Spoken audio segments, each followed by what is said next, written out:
sebenar. Tahun 2023 dah keluar berkaitan dengan tajuk amalan demokrasi dan pengasingan kuasa. Okay? Tetapi yang belum keluar tajuk, tajuk yang belum keluar 3.5 ialah keunikan amalan demokrasi berparlimen di negara kita seperti yang saya maklumkan dalam analisis soalan-soalan sebelumnya. Dalam analisis soalan-soalan sebelumnya. Saya tunjukkan dalam analisis soalan-soalan sebelumnya, tengok. Ini adalah soalan analisis daripada percubaan 2003 yang popular ialah berkaitan dengan yang di Pertuan Agong memang cukup popular. Dan amalan demokrasi dan pengasingan kuasa, amalan demokrasi pengasingan kuasa kebebasan asasi. Terus Negeri Sembilan yang di Pertuan Agong, Sabah yang di Pertuan Agong, Melaka yang di Pertuan Agong, SBP yang di Pertuan Agong, Perak yang di Pertuan Agong, Sarawak yang di Pertuan Agong.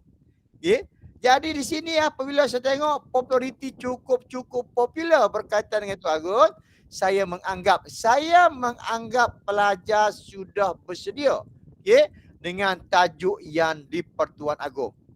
Mana pelajar sudah bersedia dengan tajuk yang di Pertuan Agong, dan saya ambil satu inisiatif baru. Bukan inisiatif baru lah, maksudnya saya akan tengok mana-mana jawapan yang belum keluar lagi dalam peperiksaan. Mana-mana yang belum lagi dalam peperiksaan, saya cuba ambil. Cuba kita ambil dan cuba kita bincangkan untuk malam ni, iaitu yang tak keluar lagi adalah berkaitan dengan tajuk, iaitu iaitu tajuk yang keempat kita, iaitu yang kelima 3.5, iaitu berkaitan dengan keunikan amalan demokrasi berparlimen di negara kita. InsyaAllah pada malam ni kita akan sempat belajar sama ada 2 ataupun 3 insyaAllah. InsyaAllah 2 tu lebih lah. Saya nak masuk insyaAllah 13, 14, 15. Hari Sabtu ni kita tak ada kelas sebab saya ada final leg. Saya ada final leg untuk bersama dengan cikgu Firda, cikgu Fir, cikgu Hafiz, cikgu Adrina. Saya harap pelajar boleh masuk tengok macam mana. Saya akan diberi puan untuk bab 2 bagi saya deh. Bab 2, kertas 2. Saya akan bincangkan, bentangkan berkaitan dengan soalan struktur dan juga esei. Dan untuk malam ini juga saya nak tengok berkaitan dengan bab 4. Kan ni, yes sir, Jumaat pagi ada kelas, insyaAllah saya dah prepare. Lepas saja kelas kita pada malam ni, saya akan hantar soalan untuk kelas fajar. Kelas fajar macam 4:30 saya akan ke sekolah. Pukul 5 saya akan mulakan kelas. Sebab saya takut mengganggu pelajar. Pukul 4 dah nak mula kelas. Waktu tu waktu pelajar tidur. Waktu pelajar berehat, saya takut juga. Jadi saya anggap pukul 5 tu pelajar dah bangun. Dah siap untuk preparation. Pukul 6 kita mula, pukul 5 kita mula, pukul 6 kita habis, lebih-lebih sikit tak kisahlah. Bermakna lepas tu pukul 7, pukul 6:30 semayan apa? Boleh pergi sekolah. Boleh pergi sekolah. Tu. Dan pada malam ni untuk tajuk yang kedua, saya nak bincangkan perkara bab 4 berkaitan dengan faktor yang mengukuhkan sistem persekutuan. Sebab apa tajuk 4.4 tak pernah keluar lagi dalam peperiksaan. Dan kalau tengok dalam soalan trial kita, dalam soalan trial Kelantan keluarkan berkaitan dengan faktor mengukuhkan sistem persekutuan. Pahang keluarkan itu juga. Perlis keluarkan juga. Melaka keluarkan juga. 1, 2, 3, 4. Ada 4 yang keluarkan. Berkaitan dengan faktor yang mengukuhkan sistem persekutuan di negara kita. Faktor yang mengukuhkan sistem persekutuan di negara kita. Tapi sayang, saya nak ingatkan pelajar, kita tak pernah bincang pun soalan okey. Sekali saya ingat kita bincang bab 7 ke. Kita bincangkan berkaitan dengan soalan objektif. Okey, soalan objektif. Tapi saya rasa untuk bincangkan soalan objektif, kita ada sekarang berapa hari lagi ya. Okey, kalau tengok kepada ni 17, okey. Hari ni 17, insya-Allah 21, okey 20 tak ada sebab kita ada final lab. Lepas tu kita ada 24, 27. Lepas tu kita ada 31 hari bulan. Okey. 3 hari bulan saya tak ada. Itu hari tu 3 hari bulan saya ada di Kuala Lumpur. Saya ada final lab dengan YPC. Tak sempat nak balik. Bukan sempat balik. Balik malam tu. Tapi balik atas flight. Okey. Maksudnya tak boleh nak live lah. Okay? Tak boleh nak live. Okay? Maknanya 5 hari bulan kita periksa. Kita ada lagi insya-Allah panjang umur 24, 27, 31. 3 lagi. Okay? 3 lagi slot yang kita ada insya-Allah. Doakan saya sihat. Doakan saya bersama awak. Okay, bermakna kalau 3 lagi sempatlah kita habis yang ni dah. Okay? Sempatlah kita habis yang ni. Kita hanya sekarang ada 171 orang saja. Ya, tak kisah. Ada seorang pun saya dah cakap dengan awak, dengan pelajar. Ada seorang pun saya akan ajar yang mana nak cermelan. Okay. Tengok soalan yang pertama kita. Okay. Soalan nombor 13 kita boleh rujuk muka surat 56 dan 57. Okay. Boleh rujuk muka surat 56 dan juga 57. Okay. Berkaitan dengan keunikan amalan demokrasi berparlimen. Ada buku dah. Saya ada buku. Saya ada analisis. Okay. Pelajar mesti ada soalannya. Okay. Mesti ada soalannya. Okay. Ini adalah berkaitan dengan okay, 3.5 keunikan amalan demokrasi berparlimen di Malaysia. Okay. Perkara yang pertama, selalu saya sentuh, selalu saya sebut, pelajar kena ingat faktornya dahulu. Alia tolong sebut 4 faktor ataupun sebut 2 saja faktor daripada keunikan amalan demokrasi. Alia tak ada dah. Akilah, Nurul, Ainul, Pak In. Yang saya dengar, okay, saya nampak. Okay. Lukman. Okay, Alia. Akilah. Tolong sebut. Rifdi. Lee. 2 daripada 4 Rifdi sebut. 2 daripada 4 amalan keunikan amalan demokrasi berparlimen termasuklah amalan pilihan raya dan kebebasan asasi. Okay. Tak, salah Rifdi.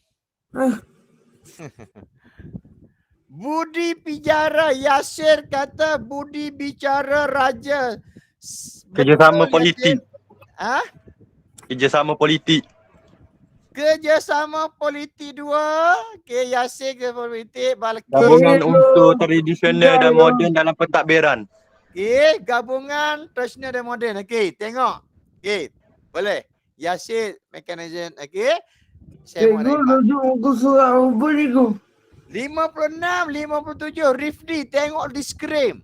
Bab 3 buku teks BTMS. Okay. Okay. Tak apa, terima kasih Rifdi, terima kasih semua yang jawab. Okay, alhamdulillah, semangat. Tepuk untuk diri sendiri. Kishanti. Okay. Kalau sebut ringkas gitu tak ada markah Kishanti. Boleh Kishanti?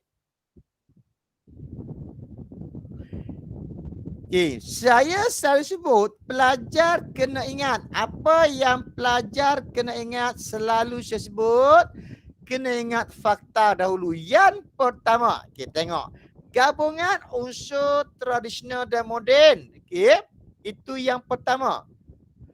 Dapat 1 markah. Yang kedua, mewujudkan mekanisme semak dan imban. 2 markah. Okay. Yang ketiga, kuasa budi bicara raja. 3 markah. Yang keempat, kerjasama politik. Okey, ini adalah perkara yang pertama pelajar mesti letakkan. Okey, apabila baca soalan, letakkan di mana? Di soalan. Keunikan yang pertama, gabungan unsur tersenar moden. Keunikan yang kedua, mekanisme semok dan imban. Okay. Keunikan yang ketiga, budi bicara raja. Keunikan yang keempat, kerjasama politik. Okey, itu perkara yang pertama. Sambil menulis, okay, bermakna contohlah sekurang-kurangnya pelajar dah dapat 4 isi. 4 isi dah dapat 4 markah. Kalau soalan biasanya 4 markah, dah dapat markah. Kalau soalan 6 markah, dah dapat 4. Kalau soalan 8 markah, dah dapat 4. Tidak ada perkara yang kosong dalam satu-satu soalan. Jadi kita sebut gabungan unsur tradisional dan moden. Okay. Daripada unsur moden dan tradisional ni, maka lahirlah, okay, kombinasi raja berperlembagaan dan demokrasi berparlimen. Okay.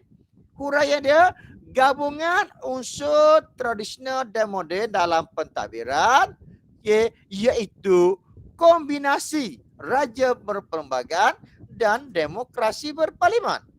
Dah dapat 2 markah. Okay. Dalam unsur tradisional, kedudukan raja sebagai warisan sosial politik.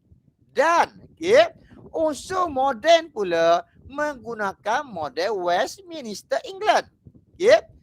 Maknanya ada unsur tradisional moden, okay, ada unsur moden, ada unsur tradisional dapat mengimbangi amalan demokrasi. Secara tak langsung, pentadbiran jadi sistematik dan unggul.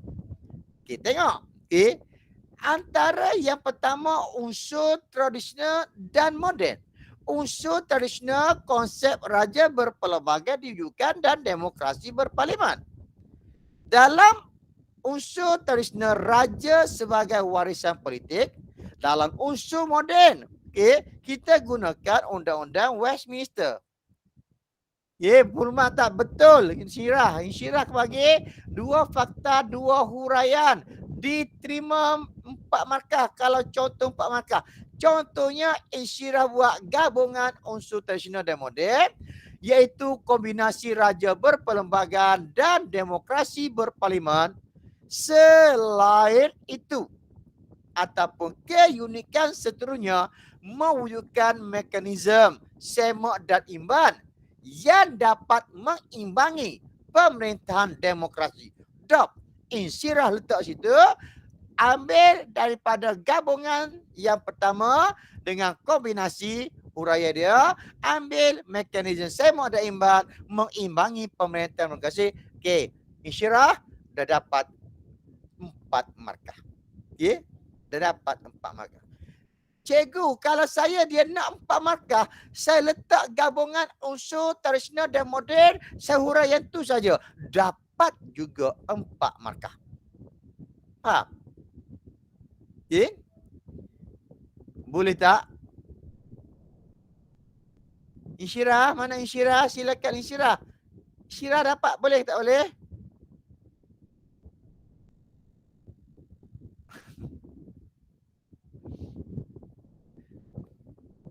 Ya, terima kasih cikgu. Okey, Insyirah Iliana. Okey. Okey, betul tak? Maknanya setuju tak dengan jawapan saya? Menjawab soalan tak?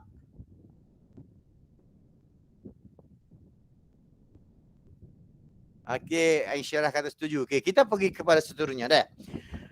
Isi yang kedua, mewujudkan mekanisme semak dan imban. Okey. Mewujudkan, okey, Syedina kata setuju. Okey.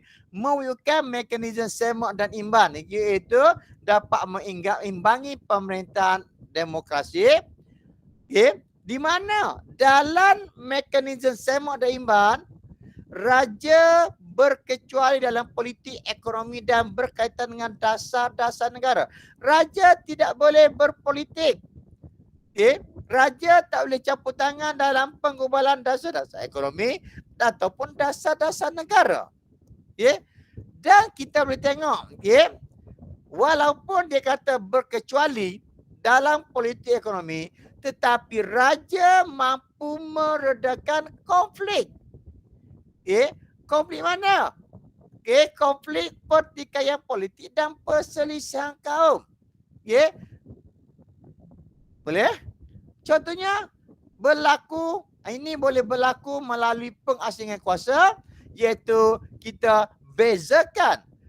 Okey, kita asingkan badan perundangan, badan kehakiman dan juga badan eksekutif. Okey. Jadi apabila kita asingkan, kekeliruan dan konflik dapat diselesaikan. Okey. Itu. Tengok dah dapat berapa mekanisme semok dan imbang satu markah. Mengimbangi pemerintahan satu markah. Raja berkecuali 3 markah. Raja mampu meredakan konflik 4 markah. Raja dapat meredakan konflik, contohnya pertikaian politik ataupun perselisihan kaum. Itu adalah mana raja boleh campur tangan 5 markah. Ini berlaku melalui pengasingan kuasa 6 markah, 6 isi. Contohnya badan perundangan atau kehakiman ataupun eksekutif 7 isi. Akhir sekali kesannya konflik dan kekeliruan dapat diselesaikan. Itu adalah keunikan dia. Itu adalah keunikan. Kalau kata tak ingat banyak, ingat 3 dah cukup.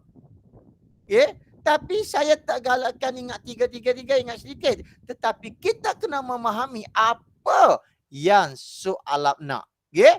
Faham? Dan yang kedua,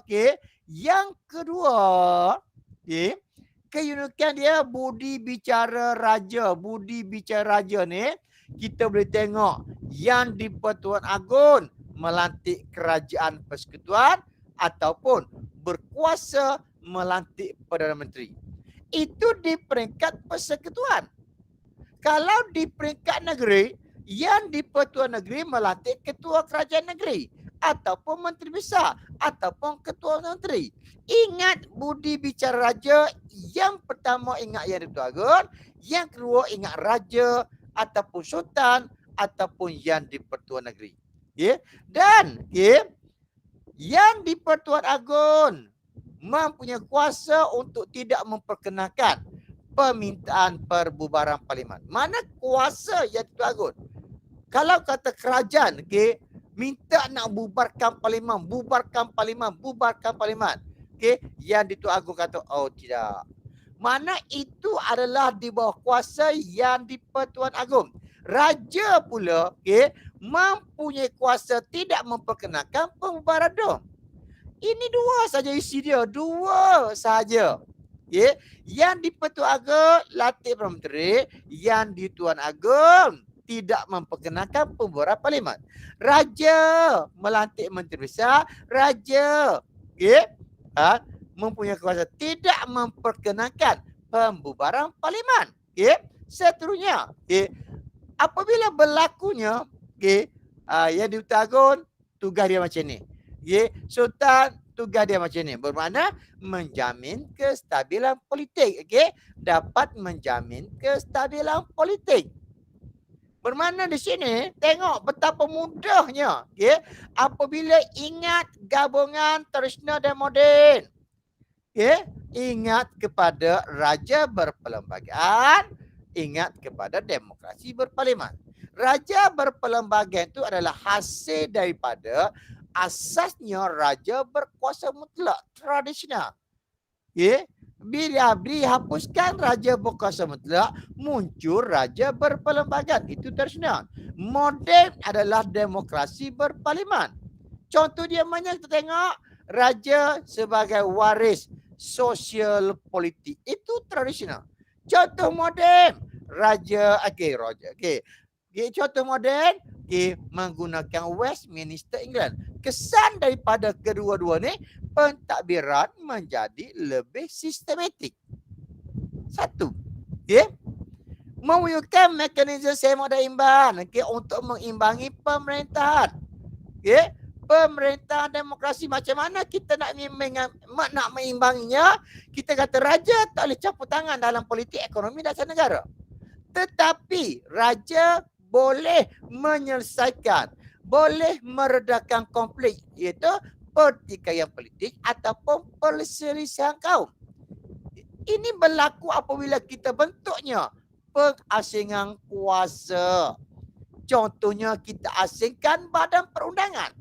Kita asingkan badan perundangan, kehakiman dan eksekutif. Kehakiman ni badan yang menggubal undang-undang negara. Kehakiman yang mengesahkan undang-undang.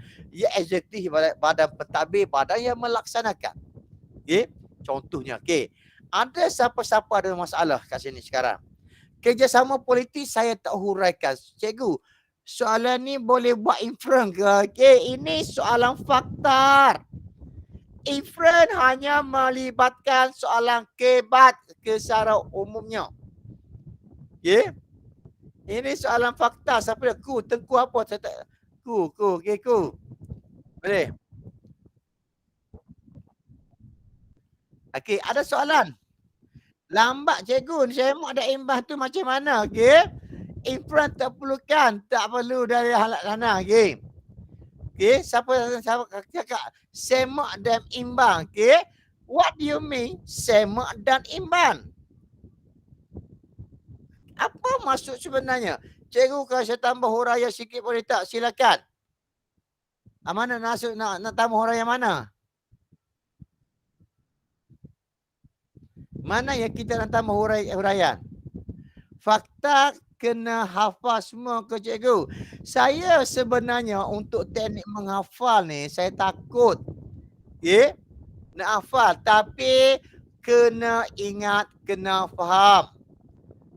Okay? Yang awak tanya fakta kena hafal ke semua. Okay? Kita kena ingat fakta terlebih dahulu sebelum menghuraikan.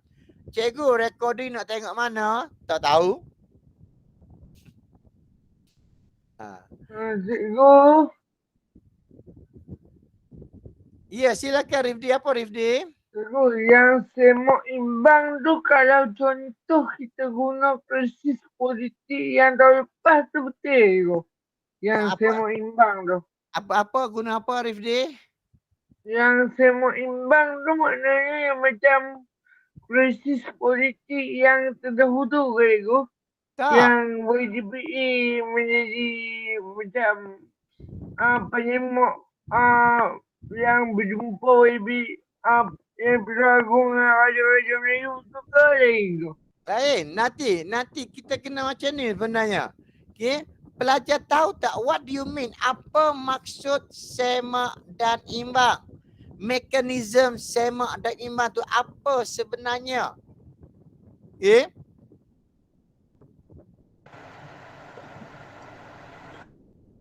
Alif nak jawab ke?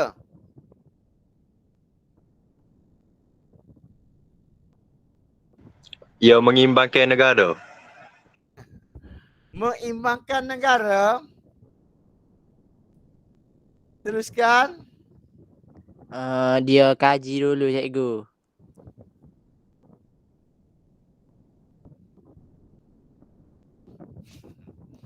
Okay. Mengatasi masalah rasuah.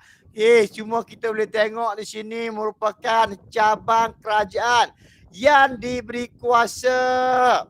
Okay. Ataupun dia kata semak dan imbang di sini adalah secara teorinya tiada suatu cabang yang berkuasa mutlak dalam pentadbiran. Tidak ada kuasa khusus dalam pentadbiran. Sebab tu dia kata, dia semak, mekanisme semak dan imbang ni okey untuk menghadkan sesuatu cabang kerajaan yang lain supaya satu-satu cabang, satu-satu kerajaan tidak ada kuasa mutlak. Maknanya setiap kerajaan itu tidak ada kuasa mutlak. Itu yang patut dia kata mengimbangi pemerintahan demokrasi.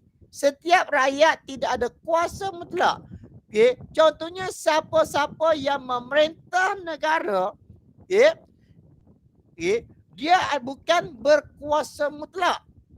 Sebab apa? Kita cuba mewujudkan mekanisme semak dan imbang. Okay? Bermakna setiap cabang kerajaan mempunyai kuasa dan setiap cabang kerajaan diberi kuasa untuk menghadkan kerajaan yang lain.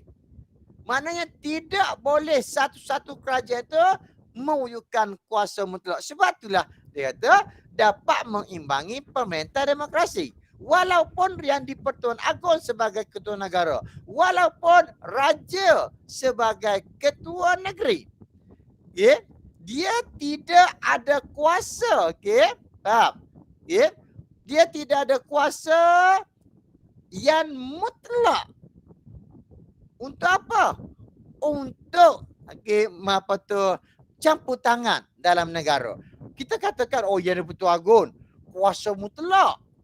Ketua negara. Okey, contohnya, Ketua Agong ketua negara. Bermakna dia boleh campur tangan dalam politik. Dia boleh campur tangan dalam dasar negara, dalam ekonomi. No. Tak boleh. Sebab kita apa? Sebab kita sudah wujudkan satu mekanisme semak dan imbang mana raja terkecuali dalam politik. Contohnya, faham tak? Faham tak masuk mekanisme semak ini? Tidak diberi peluang kepada satu-satu pemerintahan, satu-satu kerajaan untuk campur tangan dalam kuasa lain. Dengan kata lain, untuk setiap kerajaan itu tidak ada mempunyai kuasa yang khusus. Tidak mempunyai kuasa yang mutlak. Itu maksud dia dah. Ada soalan lagi? Kita nak masuk lambat tak apa. Cikgu boleh jelaskan warisan sosial politik? Saya kurang faham. Warisan sosial politik ni warisan daripada unsur-unsur tradisional. Unsur-unsur tradisional. Mau contohnya, raja ni sebagai ketua negeri, unsur tradisional. Tengok apa-apa unsur tradisional mewarisi unsur tradisional. Tengok dalam bab berapa ya? Bab 2. Kalau tengok dalam bab 2, raja sebagai unsur tradisional iaitu dalam ciri-ciri perlembagaan tradisional iaitu pemerintahan beraja, pemerintahan berdaulat, berkuasa penuh di setiap negeri masing-masing. Faham? Tetapi apabila kita mencapai kemerdekaan, berlaku sedikit perubahan. Apa? Dia akan jadi kepada demokrasi berparlimen. Walaupun pemerintahan beraja diteruskan tetapi disesuaikan dengan sistem demokrasi berparlimen di Malaysia. Insyirah, okey tak insyirah? Itu yang dikatakan sosial politik warisan. Bab 2, 2.3. Tak silap saya, 2.3 berkaitan dengan ciri perlembagaan unsur tradisional. Sadrina Wafiah. Insyirah yang tanya. Safrina yang jawab faham. Tak apalah. Yang penting yang ada di talian seramai 180 orang ni faham. Walaupun ahli kita hampir 2,000. Tapi yang ada hanyalah 180 orang sahaja. Tak, cikgu. Cikgu jadinya nak dapat namakan ambil poin 1 dan 2. Tak kira lah ambil poin 1 dan 2 dan 3 dan 4. Tak kira. Asalkan ada faktor, ada huraian. Kalau ada faktor, ada huraian. Ada 4 faktor, ada 4 huraian. Bermakna kita dapat apa? Cikgu. Kalau rakyat raja mempunyai kuasa pengampunan boleh ke? Yes, diterima. Raja mempunyai kuasa pengampunan. Diterima untuk markah. Boleh? Kalau fakta saja kerana boleh ke? Boleh. Luqman Hakim. Boleh. Fakta saja tapi jangan jadikan ayatnya tergantung. Jangan koma. ataupun kita kena buat ayat lengkap. Keunikan amalan demokrasi berparlimen, okey, ialah atau wujud hasil gabungan unsur tradisional dan moden dalam pentadbiran. Selain itu, dapat mewujudkan mekanisme semak dan imbang dalam sesebuah negara. Seterusnya, okey, contoh dah. Itu kalau ada 4 fakta saja dah. Okey, kita tengok, okey.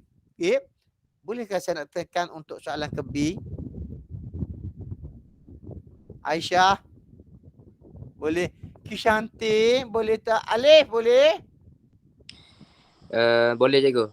Okey, terima kasih. Boleh. Okey, Sadrina kata Boleh boleh. cikgu.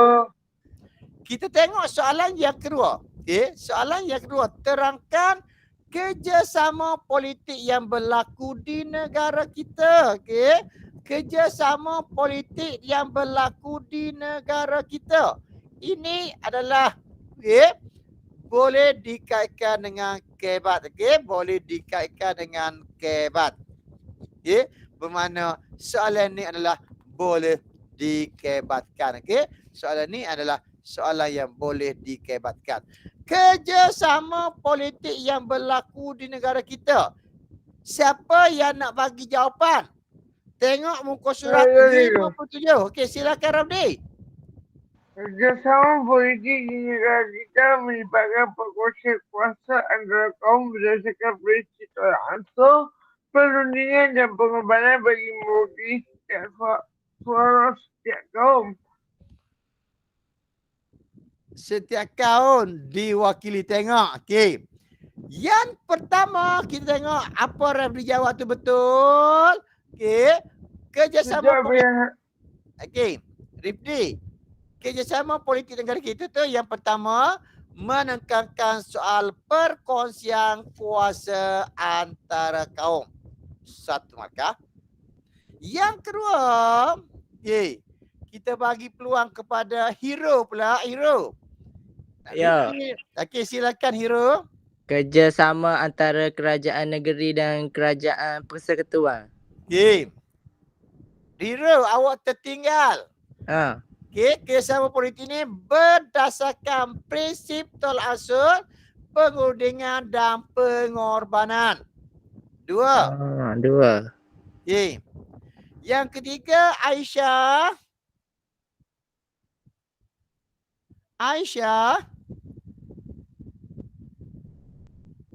Alia.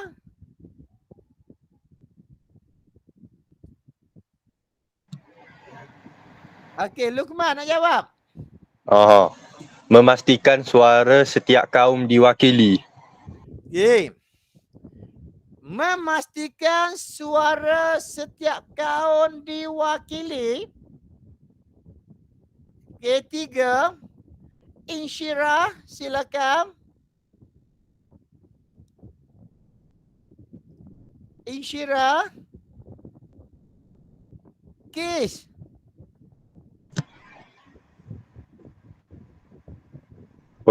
Saya tak ada mic, cik. Okay. Pembentukan pakatan pelbagai parti politik berasaskan kaum.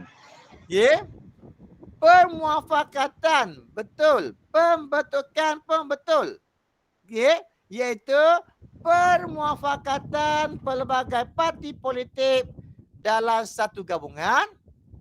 Okay. Membolehkan parti politik membentuk kerajaan dan parti-parti politik ini berkuasa dalam pemerintahan negara dan mana-mana yang munasabah. Ya, apa yang munasabah di sini lain? Contohnya yang munasabah. Kerjasama politik yang berlaku di negara kita ni, apa yang munasabah? Selain daripada meningkatkan ekonomi. Parti-parti politik. Mewujudkan kestabilan politik, berusaha membentuk perpaduan kaum. Cikgu, contoh kita sebut contoh kerjasama politik boleh ke cikgu? Apa? Contoh kerjasama politik yang pernah berlaku. Boleh? Menjalin Contohnya, kebenaran secara kaun. Alih kata. Balki kata bagi contoh. Okey. Mar Makule pilihan raya. Oh tak sempat nak baca. Gabungan body oleh kawan contohnya betul. Angkatan Perpaduan Ummah 1990. Boleh diterima. Contohnya yang politik. Contohnya Angkatan Perpaduan. Ini form berapa? Batrisha. Tingkatan 5. Batrisha. Menjamin keselamatan negara. Menjamin keselamatan negara. Senang kita fikirkan apakah yang kerajaan buat. Cikgu, kalau melecehkan pentadbiran negara, betul. Okay? Kerjasama politik berlaku negara kita kerana untuk melecehkan pentadbiran negara. Sebab jawapannya adalah mana-mana yang munasabah. Tetapi ianya mestilah positif dikaitkan dengan kerjasama politik. Ya, berkaitan dengan kerjasama politik. Boleh? Ada soalan di sini?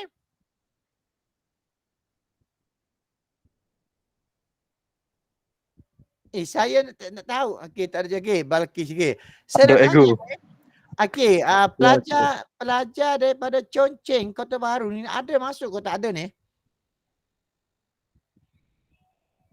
Chongqing ada ke tak?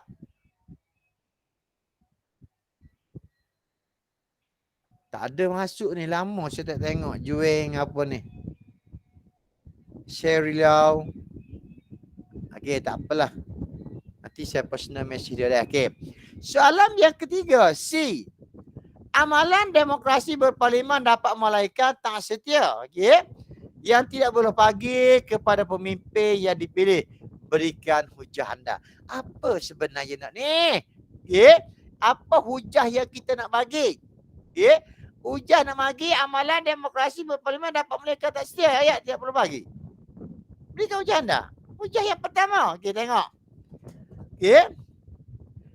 Benarnya apa yang ada ni? Kita faham bahawa, okey, sini kita tengok, okey, taat setia yang dijadikan. Apakah, okey, taat setia yang diamalkan dalam demokrasi berparlimen? Apabila wujudnya taat setia dapat mengekalkan kedaulatan kerajaan.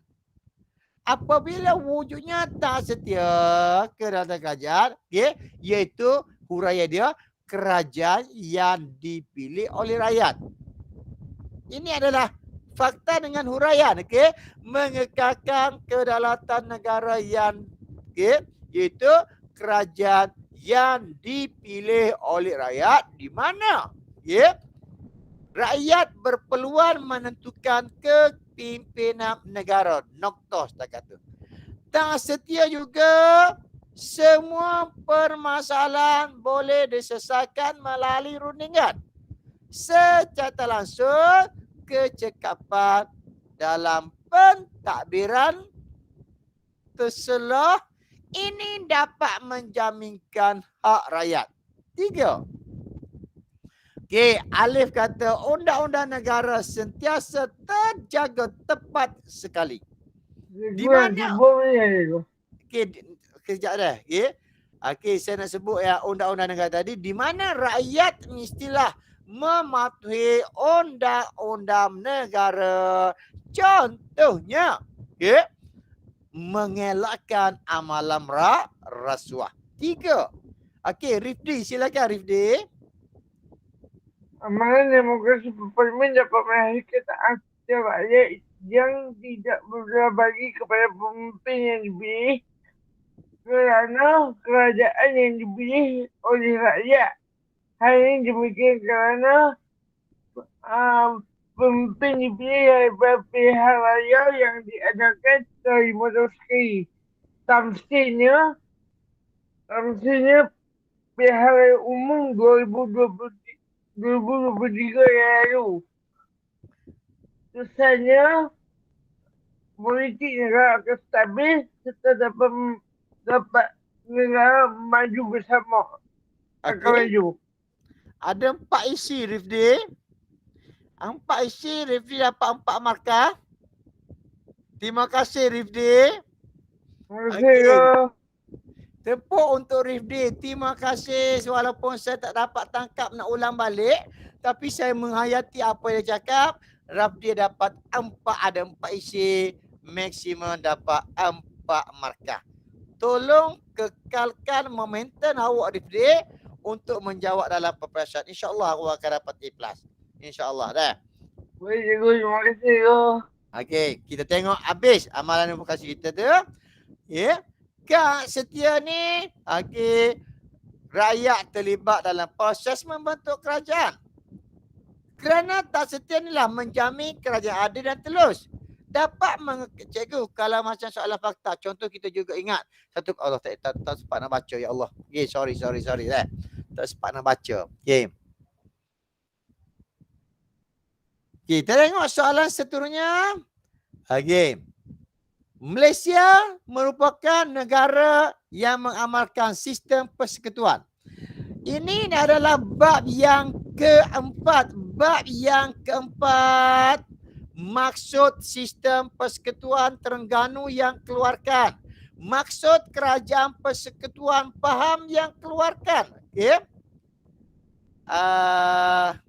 Okey, 2 tu je yang keluarkan. Okey. Berkaitan dengan maksud. Okey. Bermakna bab ni yang keluar penyelarasan pentadbiran persekutuan, keluhuran perlembagaan, maksud sistem persekutuan dan sejarah pembentukan, maksud kerajaan persekutuan, keluhuran perlembagaan penyelarasan kerajaan persekutuan negeri, ciri-ciri demokrasi dan konsep pengasingan kuasa, bentuk kerajaan persekutuan dan keluhuran perlembagaan, latar belakang persekutuan, faktor kehukuman sistem persekutuan, bidang kuasa kerajaan negeri dan kerajaan persekutuan sebab berlaku pengagihan kuasa. Okay? Itu adalah antara tajuk-tajuk yang dikeluarkan dalam soalan percubaan. Okay? Dalam soalan percubaan. Tetapi kita tengok, okay? Okay, kita tengok dalam trial kita dalam soalan analisis SPM, faktor yang mengukuhkan persekutuan. Tengok. 4.3, 4.4 bermakna kerjasama kerajaan persekutuan, dan juga faktor yang mengukuhkan sistem persekutuan, faktor yang mengukuhkan sistem persekutuan.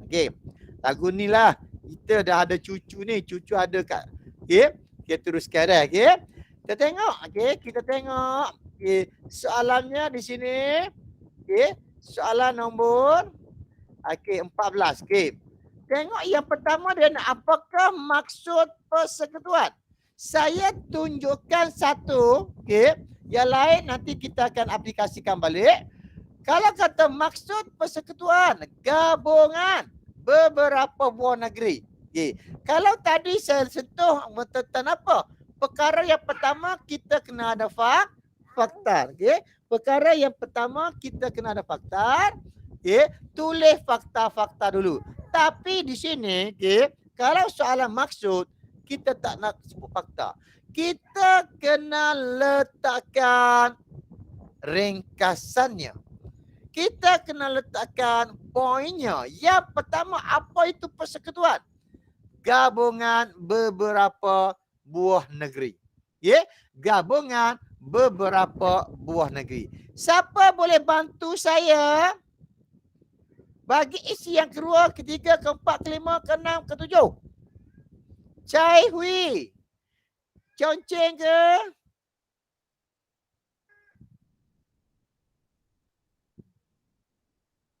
Silakan. Siapa boleh bantu saya? Muka surat 86 dan 80 hingga 81. 86, 80, 81. Okey. Membentuk sebuah negara bersekutu Sardinia Wafiah tepat sekali.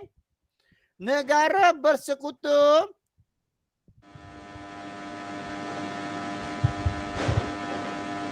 hero. Kenapa kuat bunyi hero? Wujud pembaguan kuasa Haziq tepat sekali. Wujud kerajaan persekutuan dan kerajaan negeri Jaisri. Betul. 4 dah sekarang. Penggabungan negeri-negeri Selat, negeri-negeri Melayu Bersekutu dan Sabah Sarawak. Tidak. Tidak. Minta maaf Hero, salah. Saya apa saya tengok ni tak sempat nak baca. Duk dengar ayat yang Hero punya. Zijan. Ainul, Jawab. silakan Ainul. Penyatuan beberapa buah negeri untuk membentuk sebuah negara bersekutu. Okay, gabungan beberapa buah negeri membentuk sebuah kerajaan persekutuan ataupun negara bersekutu. Ainul 2 markah. Teruskan Ainul. Terdapat dua kerajaan, iaitu kerajaan persekutuan dan kerajaan negeri serta pembahagian kuasa dalam sistem pentadbiran. Ada 5 isi, okay. Daripada 2 jadi 3 dapat 5, okay. Iaitu wujud 2 bahagian, 1 kerajaan persekutuan, kerajaan negeri, 1 pembahagian kuasa, 1, 3. 5 untuk Ainul. Tepuk untuk Ainul. Terima kasih Ainul. Okay. Tepuk untuk Ainul. Terima kasih. Terima kasih Ainul. Okay. Bermakna anda semua bersedia untuk menghadapi peperiksaan. 185 orang ahli yang ada sekarang bersedia untuk menghadapi peperiksaan. Tengok. Okay. Tengok jawapan dia. Gabungan beberapa buah negeri di bawah 1 unit pentadbiran membentuk sebuah persekutuan ataupun negara bersekutu. Persekutuan dibahagikan, pentadbiran dibahagikan kepada 2 bahagian, kerajaan pusat dan kerajaan negeri. Wujud pembahagian kuasa melincingkan pentadbiran negara. Okey. Kishanti.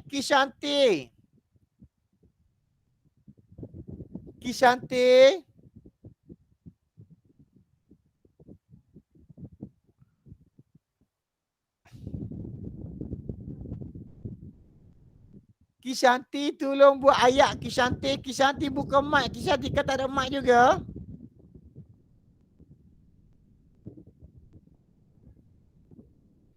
Buat ayat lengkap Kishanti. Maksud persekutuan ialah buat macam tu. Boleh buka mic Kishanti. Okay, siapa dia dengan rela hati? Wawa, silakan Wawa. Kau ataupun Wawa baru masuk. Siapa lagi ni? Zuhelmi cikgu ke ni? Tekuk sangat kawan saya, Cikgu Hilmi. Takut rasa. Takut main member kita, cikgu-cikgu. Yes, Muhammad.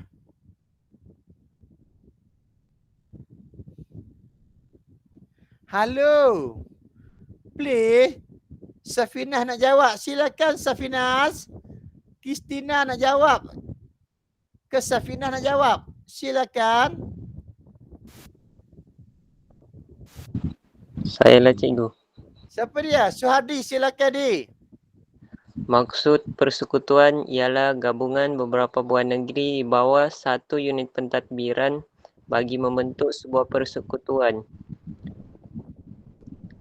Pentadbiran persekutuan dibahagikan kepada 2, iaitu pentadbiran kerajaan pusat dan kerajaan negeri bagi mewujudkan pembahagian kuasa sekaligus melicinkan pentadbiran.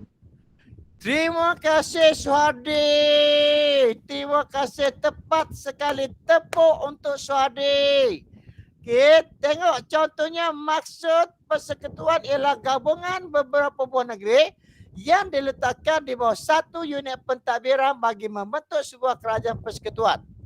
Pentadbiran persekutuan dibagikan kepada 2 bahagian, iaitu pentadbiran kerajaan pusat dan kerajaan negeri serta mewujudkan pembahagian kuasa bagi melincirkan pentadbiran.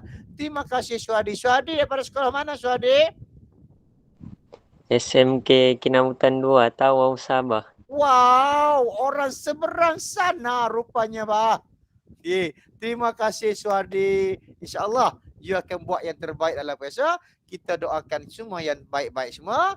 Yang ada di talian sama seperti Suhadi. InsyaAllah. Bagi tepukan untuk Suhadi. Okay, terima kasih di. Okay. Sadrina. Okay. Tadi Zuhilmi. Okay. Mantap sekolah Kinabutan. Okey. Mantap sekolah Kinabutan. Okey. Alhamdulillah, terima kasih.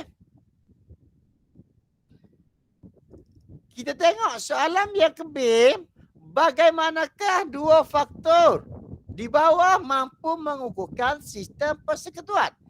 Faktor yang pertama, keluhuran perlembagaan. Faktor yang kedua, penyelarasan kerajaan persekutuan dengan kerajaan negeri. Okey. Boleh? Yang ni tajuk daripada tingkatan 4. Tengok 4.4. Okey, 4.4 muka surat 80 dan muka surat 81. Okey. Muka surat 80 dan juga 81. Kita tengok keluhuran perlembagaan ni adalah kita ataupun kerajaan mengiktiraf perlembagaan persekutuan sebagai undang-undang tertinggi negara, ya, dan mengikut undang-undang tertinggi negara, mengikut perlembagaan mana-mana undang-undang yang digubah oleh Parlimen dan mana-mana yang digubah oleh DUM, Dewan Undangan Negeri, tidak boleh bertentangan dengan perlembagaan persekutuan. Ambil dia punya keynote bertentangan. Parlimen tak boleh bertentangan. Okay? Dan tidak boleh bertentangan. Maknanya kita kena faham di sini, okay, undang-undang yang digubah oleh Parlimen itu undang-undang persekutuan. Okay, undang-undang yang digubah oleh DUM ialah undang-undang peringkat negeri. Dua-dua ni, undang-undang ni, walaupun penggubalan peringkat persekutuan dan negeri, dia tak boleh bertentangan dengan perlembagaan persekutuan. Okay. Siapa tutup mic sekejap, bising. Please.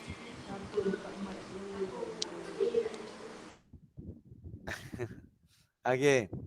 Dua. Okay. Yang ketiga, Parlimen dan DUM tidak boleh mengubah undang-undang yang bercanggah antara satu sama lain. Kita tengok contoh yang pertama, yang kedua tadi, undang-undang diubah oleh Parlimen, DUM tidak boleh bertentangan dengan peruntukan perlembagaan. Contoh K1.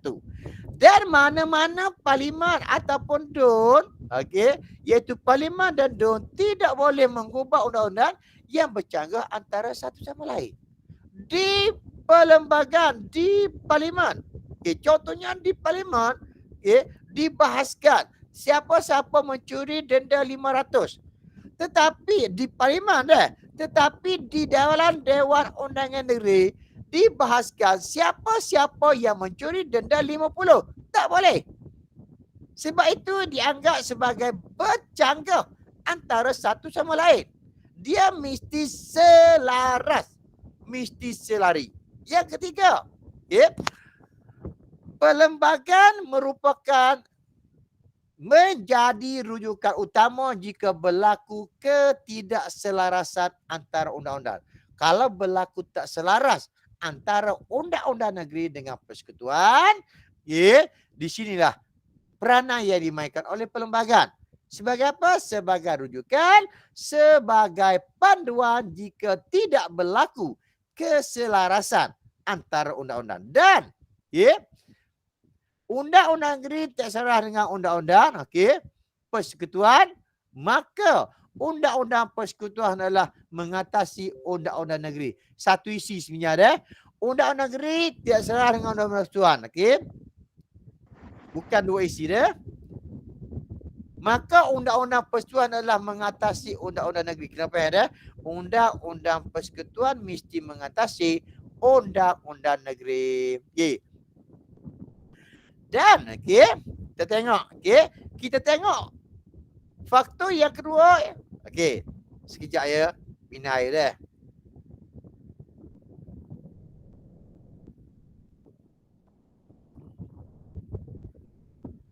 Faktor yang kedua, iaitu penyelarasan kerajaan persekutuan dengan kerajaan negeri. Penyelarasan ini berlaku apabila berlakunya mesyuarat Menteri Besar dan Ketua Menteri. Okey. Okey, mesyuarat ini dipengurusikan oleh Perdana Menteri. Siapa yang hadir? Menteri Besar dan Ketua Menteri. Apa yang dibincangkan? Pelaksanaan sesuatu dasar yang diputuskan oleh kerajaan. Okey.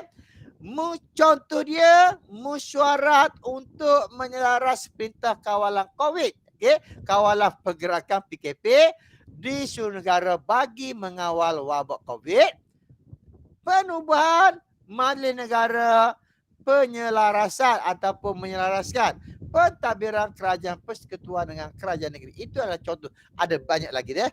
Ada beberapa lagi, okey. Ada beberapa lagi. Ayat dia saya berhenti sampai situ saja. Okey. Maknanya penyelarasan kerajaan persekutuan dengan kerajaan negeri terbentuk apabila mesyuarat Menteri Besar dan Ketua Menteri dilaksanakan. Mesyuarat ini dipengurusikan oleh Perdana Menteri.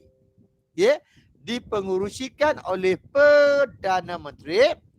Siapa yang hadir dalam mesyuarat ini? Menteri Besar dan Ketua Menteri. Okey, Menteri Besar dan Ketua Menteri. Okey, Menteri Besar dan Ketua Menteri.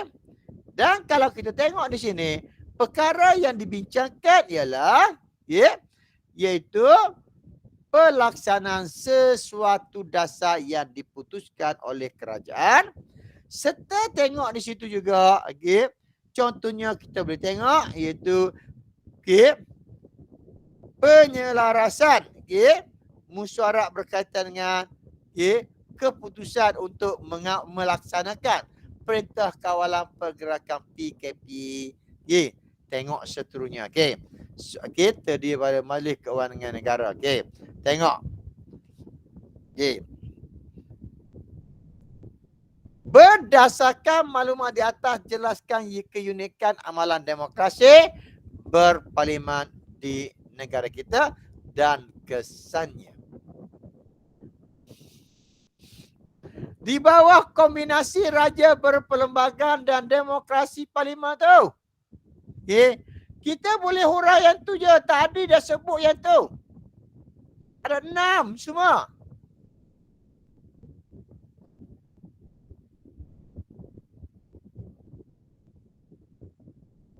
Silakan.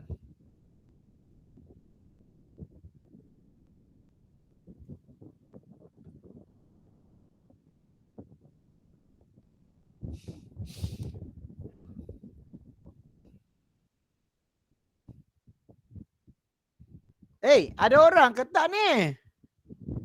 Cikgu dah jumpa cikgu. Silakan Rafdi. Tapi tak kamu dengar betul kejap saya tu Apa hari kita dulu. cuba.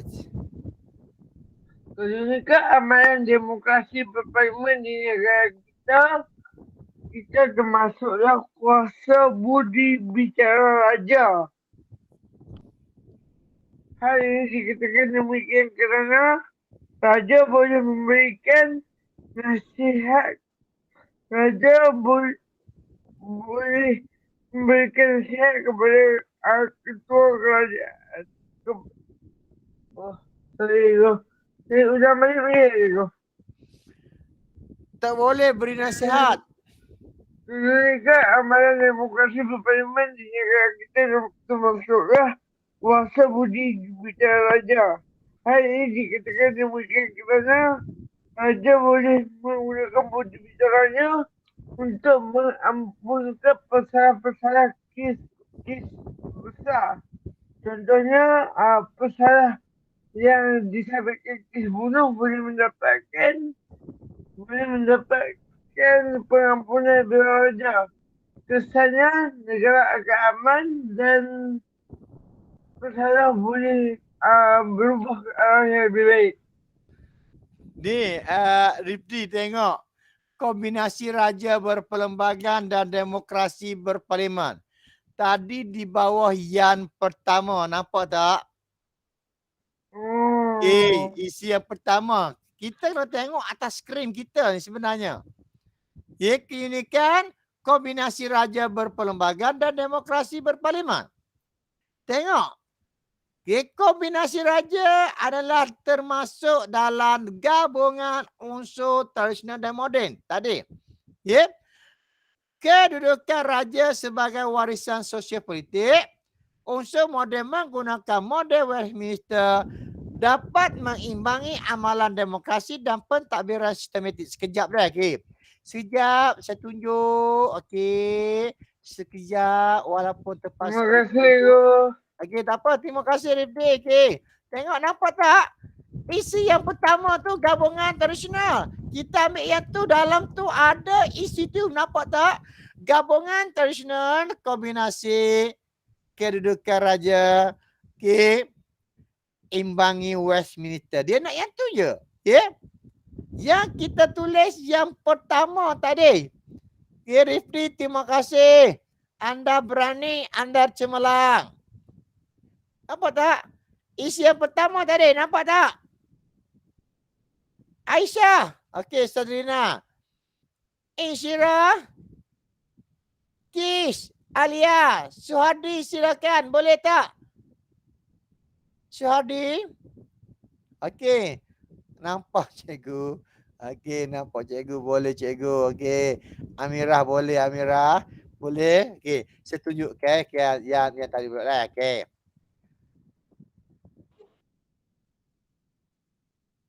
Okey. Syam kata boleh. Okey. Tengok. Satu. Okey. Dan dia nak.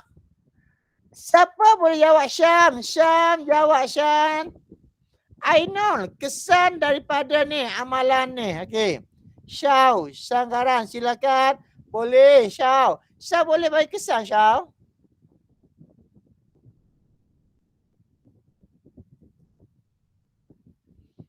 Siapa boleh bagi kesan amalan demokrasi? Masya Allah.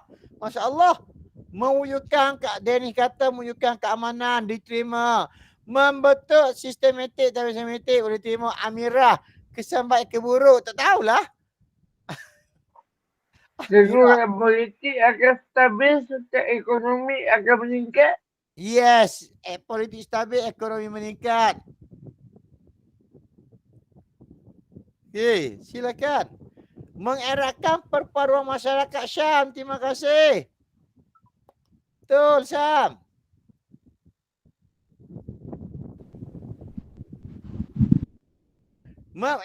Lailatul Balkis memberi peluang rakyat memilih pemimpin. Terima kasih, betul. Pun tak boleh cakap betul. Kalau dapat okey. Amirah tadi duduk nak mengikat, betul. Okey, syuhada, betul. Mantakkan pentadbiran negara, betul. Okey, boleh. Boleh. Rakyat bersatu padu, Amirah. Okey, terima kasih. Terima kasih semua. Okey, tengok. Okey. Dalam keunikan dia, kita ada berapa? Jesu kata, mengerat kau mengantarung. Terima kasih. Okey. Amalan demokrasi. 1, 2, 3, 4, 5, 6. Okey. Okey. Ada 6. Nesha kata perpaduan menstabilkan. Okey. Ada 6. Kalau tengok. Okey. Tengok kesan dia menjamin kestabilan politik. Mewujudkan kerjasama politik. Membentuk kerajaan yang kuat. Menggalakkan perkongsian kuasa. Membela nasib semua kaum. Okey. Membela nasib semua kaum. Dan mana-mana yang munasabah. Terima kasih semua. Terima kasih. Okey. Kita masuk kepada soalan yang ketiga. Okey. Ini antara soalan yang popular daripada tingkatan 4. Daripada tingkatan 5. Soalan bab 5, tingkatan 5. Dia nak situ berkaitan dengan mengapakah Malaysia ditubuhkan. Okey. Sebab pembentukan Malaysia ataupun rasional pembentukan Malaysia. Okay. Kalau tengok bab 5, intipati perjanjian Malaysia, konfrontasi, langkah atasi. Okay. Langkah pembentukan Malaysia, intipati perjanjian daripada Negeri Sembilan, perlis idea pembentukan Malaysia, langkah pembentukan Malaysia, Melaka idea pembentukan Malaysia, langkah pembentukan Malaysia, Sarawak idea pembentukan Malaysia, reaksi perut partai yang menyokong, Yayasan Islam Kelantan, faktor pembentukan Malaysia, langkah pembentukan Malaysia, MRSN, idea pembentukan Malaysia, reaksi penduduk tempatan. Jadi, tengok. Cikgu, boleh pergi slide untuk kesan tadi, nak screenshot, okey.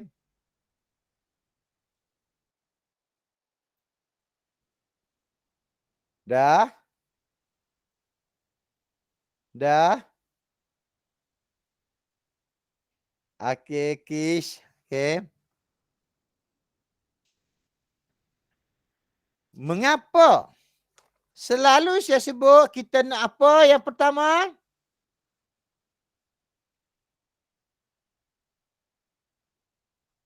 Cikgu nak tanya boleh? Silakan Ainul. Macam soalan yang tadi tu kan keunitan amalan demokrasi dengan kesan dia kan. 8 markah. Lepas tu maksudnya dia ada 2 soalan, so satu bahagian tu 4-4 kan? Yes. Tapi kalau macam keunikan tu kita bagi 3 je, kesan tu kita bagi lebih boleh ke? Diterima markahnya. Okey, baik, terima kasih. Kalau Ainul kata sekarang ni kan, Ainul tengok Ainul 1, 2, 3, 4, 5, 6. Keunikan ada 6, kesan Ainul bagi 2. Okay. Dapat 8 markah. Oh, okey, baik.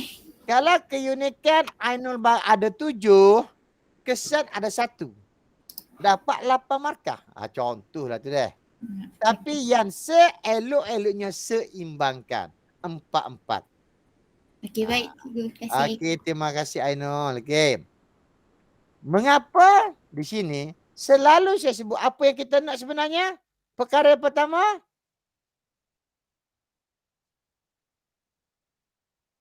Fakta. yes, fakta. Dennis jawab mempercepatkan menaikkan. Izul jawab mempercepatkan menaikkan. Okey. Perkara yang pertama kita cari fakta dulu. Yang pertama keselamatan. Dapat 1 markah. Yang kedua keseimbangan komposisi kaum. Okay.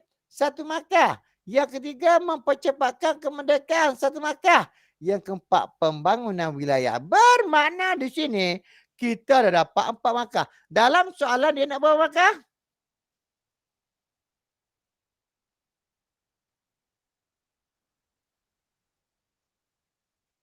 Dalam soalan dia nak berapa markah? 4 markah atau 8. Okey, Kak Daliana kata 8. Syam kata 8. Dania kata 4.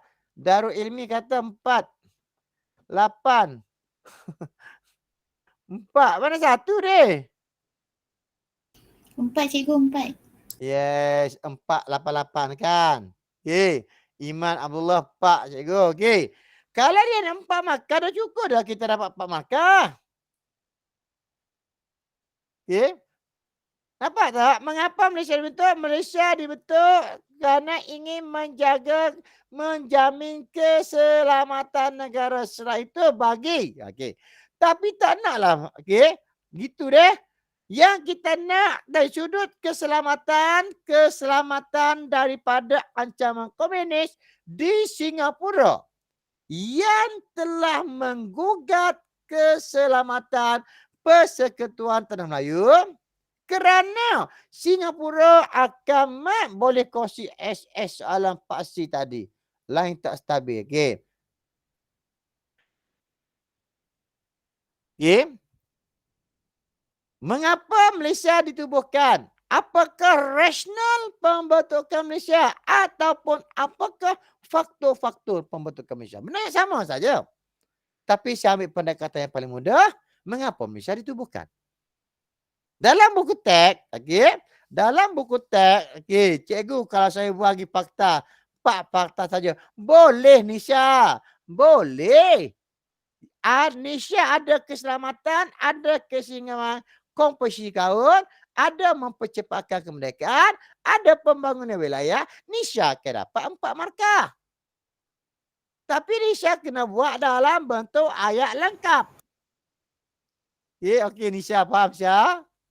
Nasib baik Nisha ni faham. Kalau tak, banyak saya kena terangkan untuk Nisha. Boleh. Okey. Tengok deh. Yang pertama. Mengapa Malaysia ditubuhkan? Malaysia ditubuhkan. Okey. Satu. Apakah faktor-faktor? Jelaskan faktor-faktor pembentukan Malaysia. Faktor-faktor pembentukan Malaysia ialah keselamatan. Ataupun rasional pembentukan Malaysia. Rasional pembentukan Malaysia ialah, nampak tak? 3 perkara yang berbeza tapi matlamat yang sama. Okay. Mengapa Malaysia ditubuhkan? Okay. Malaysia ditubuhkan untuk menjamin keselamatan, iaitu ancaman komunis di Singapura yang menggugat keselamatan Persekutuan Tanah Melayu, okay, kerana Singapura akan menjadi pusat kegiatan komunis. Okay.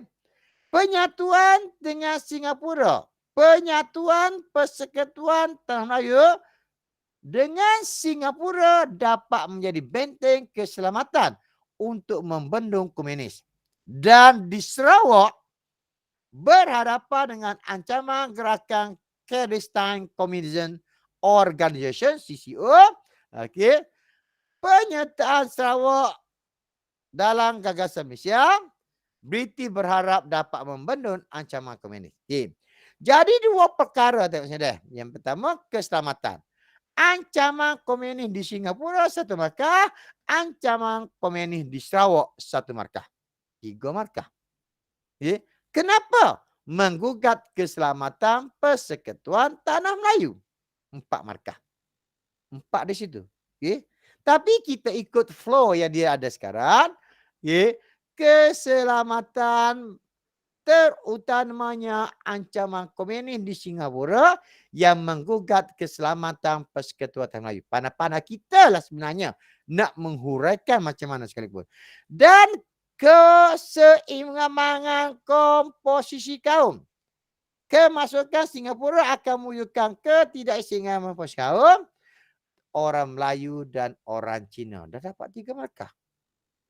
Okey. Okey. Boleh? Dibimbangi oleh Tengku Abdul Rahman. Okey, dibimbangi oleh Tengku Abdul Rahman dan pemimpin UMNO. Okey, dan pemimpin UMNO. Pergabungan Sabah, Sarawak dan Brunei akan menyeimbangkan komposisi kaum. Okey. Ambil Kak. Ambil. Inilah. Ha. Okay. Seterusnya, mempercepatkan kemerdekaan. Bagi pihak British, pembentukan Malaysia dapat merealisasikan rancangan dekolonisasi. Okay.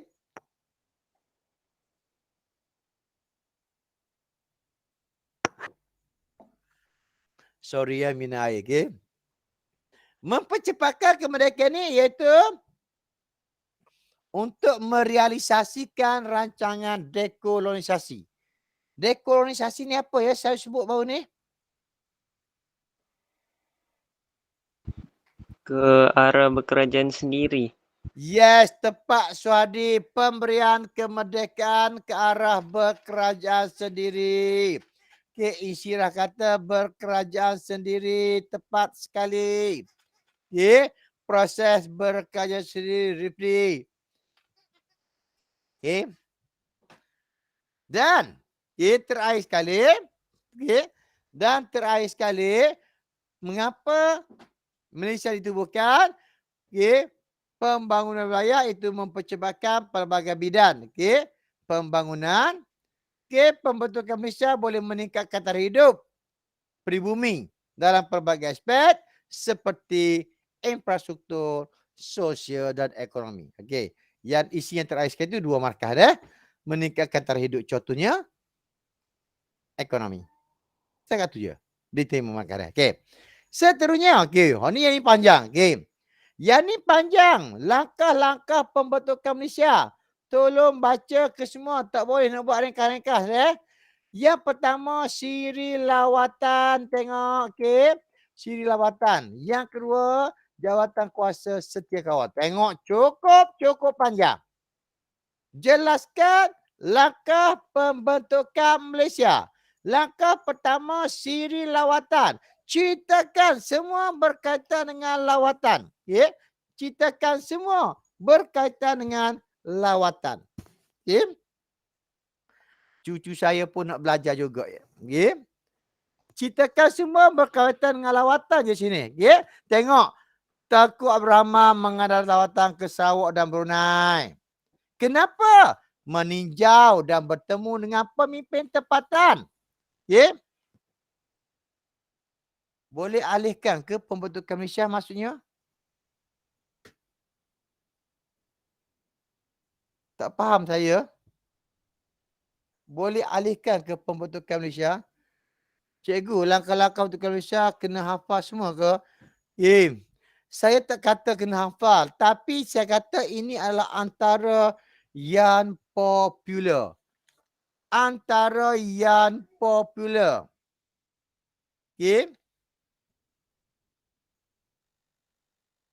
Negeri Sembilan langkah pembentukan yang tadi tu cikgu saya lupa SS. Mana satu ni? Okey.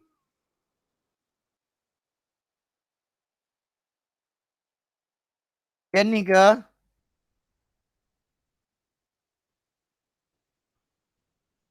Okey, dah screenshot. Dah. Okey. Berapa ni?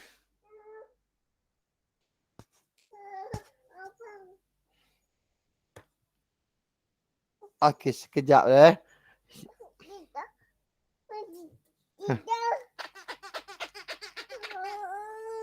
Mana?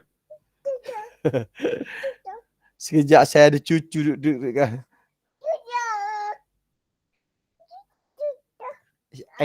Ya. Ha? Tengok tu. Abah duduk ngajar. Abah tu duduk ngajar ni. Ha.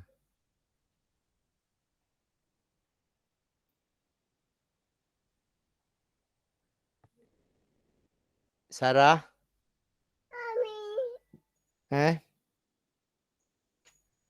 Ya dah ada cucu dah.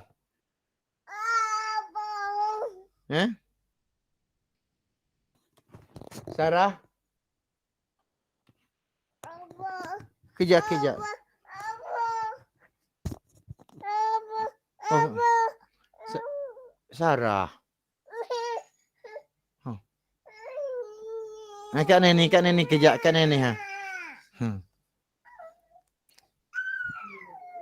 Okey. Yang pertama. Betul. Bel jawabkan suasa. Okey. Kita tengok. Okey, saya buka balik. Okey. Saya buka. Okey, itu yang pertama dan yang kedua. Okey. Dan untuk makluman pelajar, saya takut sebenarnya. Okey. Saya takut apa? Saya takut pelajar ingat siri lawatan jawatan kuasa serta kawan. Okey, pelajar ingat referendum Singapura, pelajar ingat rundingan London, Suruhanjaya Kobok. Okey, hanya fakta-fakta saja. Tapi saya takut kenapa? Saya takut dia tanya apa? Soalannya berkaitan dengan jelaskan langkah pembentukan Malaysia. 1 Roman lawatan, 2 Roman jawatan jawatan kuasa setiausaha Malaysia ataupun JAKHAK jawatan kuasa hubungan antara kaum. Jadi, okey, saya nak tengok di sini. Okey. Boleh saya tengok di sini. Awak turun screenshot. Awak ingat apa yang saya sebut tadi. Okey. Screenshot sekarang. Yang pertama, kalau lawatan, awak kena sebut lawatan, semua lawatan. Lawatan Tunku Abdul Rahman. Kenapa meninjau bertemu pemimpin kapal menerangkan rancangan pembentukan Malaysia? Ya? 3 markah. Terusnya, lawatan pemimpin Sarawak ke PTM. Lawatan juga. Lawatan. Okay. Okey, kisah depan ni. Untuk meninjau kemajuan PTM. Lawatan Tunku Abdul Rahman ke Sarawak dan Sabah. Lawatan Dr. Buhari Riming. Lawatan, okey, tengok. Awak cari apa-apa yang dikaitkan dengan lawatan. Lawatan yang pertama, lawatan Tunku Abdul Rahman dapat 3 markah. Meninjau 1, menerangkan 1. Okey, lawatan pemimpin Sabah dan Sarawak Ketua Melayu dapat 2 markah, mengadakan lawatan meninjau kemajuan PTM dan dapat 5 isi, 5 markah. Lawatan Tunku Abdul Rahman ke Sabah dan Sabak dapat 6. Contohnya lah. Okey. Dan jawatan kuasa Setiakawan Malaysia. Saya dulu ingatkanlah, meyakinkan penduduk, menyediakan ruang pembincangan, okay? Mengumpul pandangan, menyebarkan maklumat, memupuk aktiviti, mendedahkan perkembangan, membuat keputusan, memberi kefahaman. Semua. Tolong ingat. Okay? Biasanya dia akan tanya sampai ke 8 markah, 6 markah. Kalau dia tanya 1 roman 4 markah, 2 roman 4 markah. Okey. Begitu juga tengok yang ni, okey. Yang ni berkaitan dengan Suruhanjaya Kobot, okey. Referendum, Rundingan London dan Suruhanjaya Kobot, okey. Okey, saya pasal cepat sikit dia, tengok screenshot, okey. Screenshot yang ni dia. Okey. Masalah sikit cucu saya dah menangis kat luar nak duduk dengan kat saya, okey. Okey, screenshot dia. Boleh dah screenshot? Ainul, Syam, Ahmad. Nanti saya akan terangkan. Okey, awak akan tanya balik. Dah cikgu, okey. Okey. Yes. Ini penting.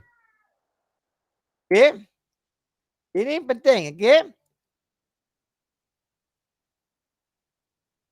Kenapa lagu ni?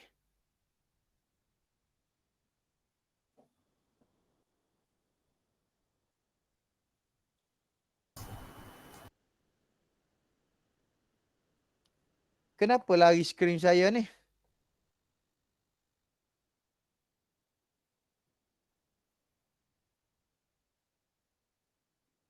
Kenapa ni jadi ni? Nampak tak skrin?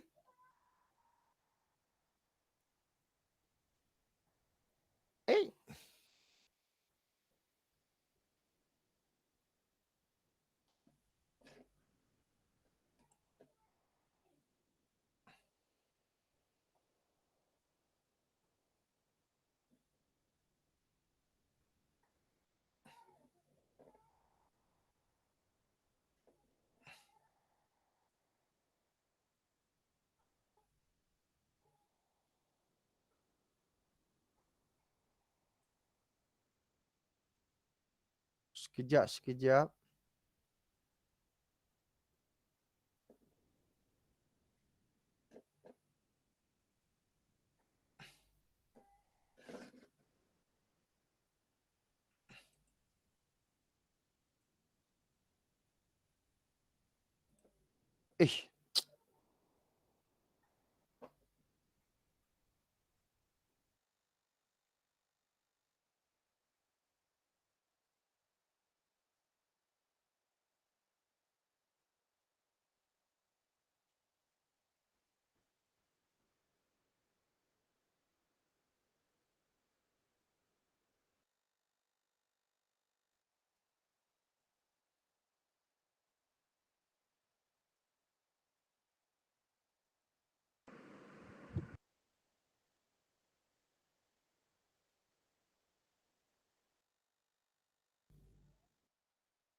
Okey.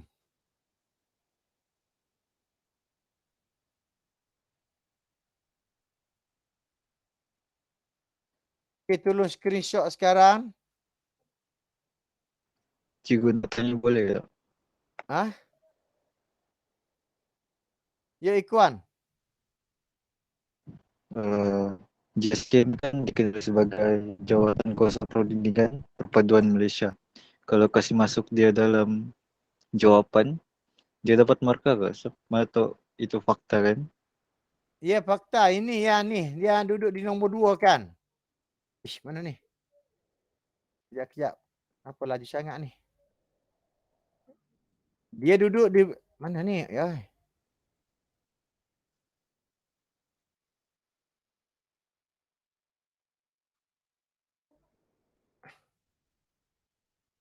Okey, dia duduk dalam jawatan kuasa serta kawan Malaysia kan? Ataupun dia kata dash, diterima markah untuk satu markah. Slash. Faham? Slash. Atau. Faham tak, Ikhwan? Dia kalau Ikhwan letak jawatan kuasa setiap kaum Malaysia ataupun satu lagi apa yang tadi disebut adik? Jawatan Kuasa Perundingan Perpaduan Malaysia. Yes, slash. Salah satu daripada tu. Sama ada sebut jawatan kuasa setiap kaum Malaysia ataupun jawatan kuasa perpaduan tu. Salah satu. Dapat markah juga. Boleh? Okey, cikgu. Terima kasih. Okay. Referendum. Okay, last. Okay. Last. Jawatan kuasa hubungan antara kerajaan. Okay.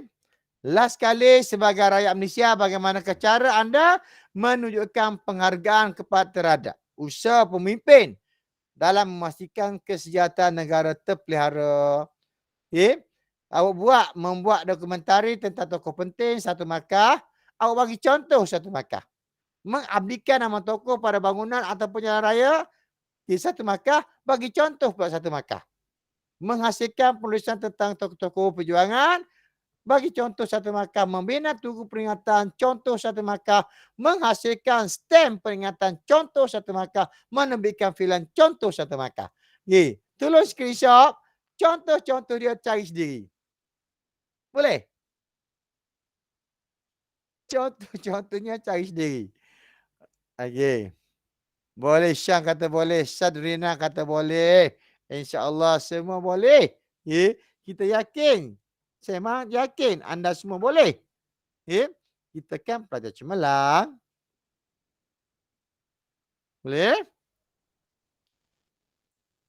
Okey, saya rasa kita berhenti sampai di sini. Saya pun ada ada cucu kat rumah ni baru okey. Macam okey macam mana nak kata ganggu, taklah ganggu. Tapi dia tu dah menangis nak duduk kat sini okey. Kita rasa kita okey kita pergi kepada nombor 16, 17, 18, 19, 20. Weh, lagi 5 lagi. InsyaAllah dalam 2 pertemuan lagi insya-Allah habis. Okey. Dan untuk hari Sabtu ni, hari Jumaat ni saya akan hantar, lepas ni saya akan terus hantar dalam ni. Okey, untuk persediaan hari Sabtu ni saya ambil 2 tajuk aja hari Sabtu ni. Okey. 2, 3 tajuk juga tu bukan sikit tu. Okey. Banyak juga tajuk ni saya ambil. Tajuk Jumaat pagi cikgu buat tajuk boleh go. Okey, sekejap saya nak tengok review dia. Okey. Okey. Bimbingan Fajar 2. Saya ambil tajuk yang ancaman komunis dan pengisian darurat. Dengan kita, tajuk ni popular dah. Umpan terima kasih sama-sama Iza, sama-sama Syuhada. Saya ambil okey jelaskan apa saya hantar dah. Okey, dan yang kedua saya ambil tajuk berkaitan dengan okey Akta Bahasa Kebangsaan dan Budaya Kebangsaan. Okey. Bahasa martabat dan martabat. Okey, 2. Nanti lepas tajuk ni saya akan hantar tu dah. Okey.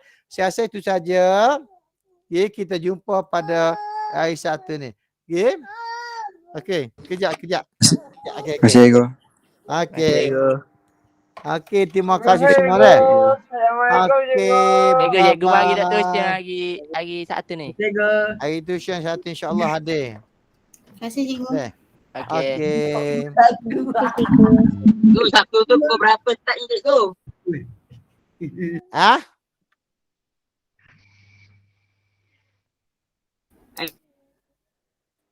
Apa?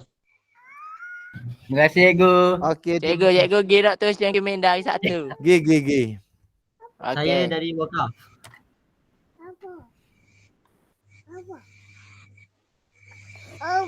Ya. Okey, kejap dah. Okey, terima kasih semua. Saya pasal undur dulu dah. Okey. Assalamualaikum. Waalaikumsalam. Ya.